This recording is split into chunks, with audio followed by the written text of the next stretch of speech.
I work on conservation of working landscapes, mostly here in the Southwest, working with ranchers. And I was practicing my talk earlier today, and I realized at some point that I kind of take an approach that assumes that having ranchers on the landscape, having them out there managing, and yes, having cattle out on public and private lands is a good thing, is part of the solution and not part of the problem. And I know that that is not necessarily a widely held view, or may at least be a controversial view, but hopefully I can at least a little bit in 3 minutes here convince you that ranchers are at least part of the solution to maintaining and protecting large landscapes and keeping good quality habitat for species that need big blocks of land out there and functioning. So, I work here in southern Arizona, and I think we would all agree that southern Arizona is a pretty special place, right? That's why we live here. The ecological diversity we have here is unmatched. We have the Sky Islands, high mountain peaks, Douglas fir forests. I grew up outside of Seattle. When you go to the top of Mount Graham or to Mount Lemmon, those forests up there are the same forests that I grew up backpacking in outside of Seattle. So that's pretty incredible. We're down here in the desert Southwest, and yet you have this wet Douglas fir forest at the top of our mountain peaks. At the same time, you have these low desert valleys that are covered with cholla and mesquite, what you think of as desert, and in between are these lush grasslands. And those grasslands are what support our ranching industry here in Arizona and throughout the rest of the Southwest. And this ecological diversity provides habitat for a wide range of species, and many of these species require big blocks of land. So, Stephanie, if you were at the last one of these events, she talked about her research, but she studies Sonoran pronghorn. They need big blocks of land. My work takes place in the context of jaguars. So back in the 1990s, a rancher who was out hunting mountain lion treed what he thought was a mountain lion and turned out to be a jaguar. And that was the first time since at least the 1960s that a jaguar had been seen in Arizona.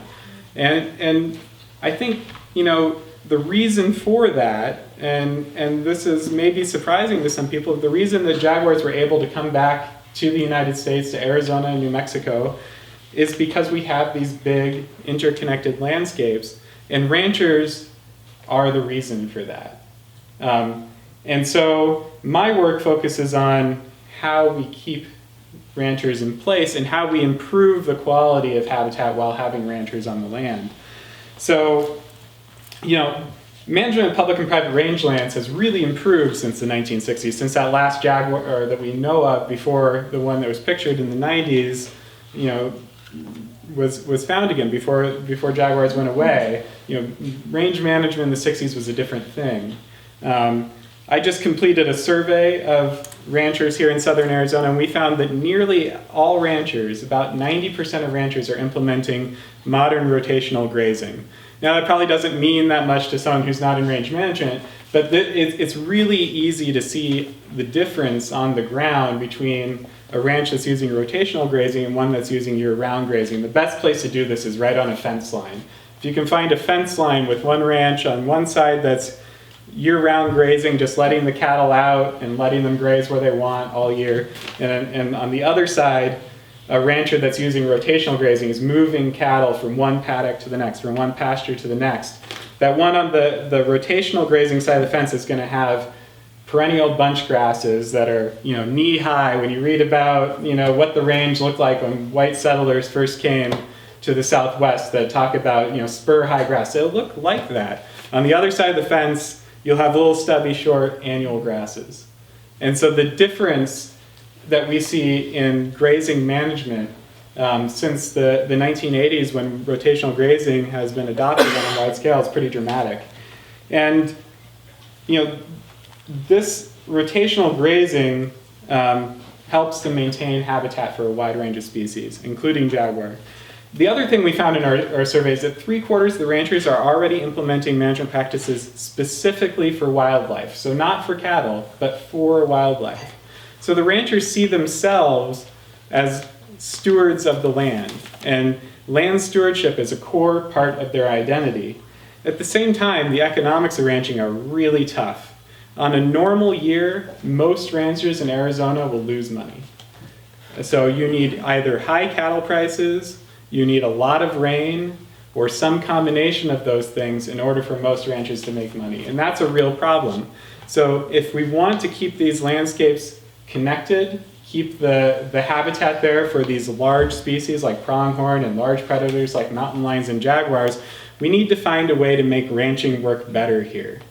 Otherwise, the alternative is loss of ranches, development, subdivision, fragmentation of the landscape, and loss of these species that I think are the reason most of us live here. So what I'm working on is investigating strategies to improve the economic resiliency of ranches here in the Southwest. What does a conservation incentive program look like for ranchers? What would they be willing to participate in? How should it be structured? What can we learn from other places and bring here to Southern Arizona? These are the core questions I'm looking at and what we're trying to understand. And we've been conducting focus groups and surveys and workshops with the ranchers. And so far we found they're very interested in this idea and willing to diversify their operations and not just make money from raising cows, but make money from implementing conservation. And I think that's really exciting. So that's what I work on a day-to-day basis. The Carson Scholarship for me has been really important in helping me to get my research out into the world. I've been able to use the money to go attend 2 major international conferences. So one last semester, the biennial meeting of the Community on Ecosystem Services, which is the largest group of, or largest meeting for practitioners of payment for ecosystem services programs, so the types of things that myself and Nikki work on. And in May, I'll be going to the International Association of the Commons meeting, which is a meeting that a lot of people that work on these sort of issues and large landscape conservation and how you work with mixtures in public and private land and different land tenure issues go to. So it's a community that I really need to be engaged in, so it'll give me that opportunity. So thank you.